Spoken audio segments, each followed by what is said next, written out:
lang dapat tayo hearer. Dapat walker tayo. Hindi lamang believer. Dapat builder tayo.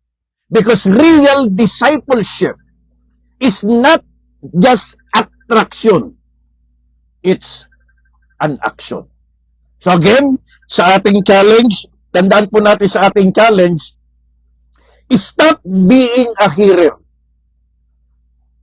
Be a doer. Kapatid, kaibigan, ikaw na nakikinig. Ang tagal na nating nakikinig. Stop being a hearer and start being a doer. Stop delaying what God is already commanded and start doing what God has already commanded to you.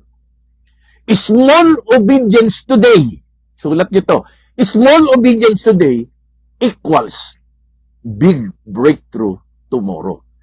Yung maliit na paghakbang, yung maliit na pagsunod sa iyong mga napakaraming kaalaman ay pwedeng magdala sa iyo sa isang malaking tagumpay sa iyong buhay.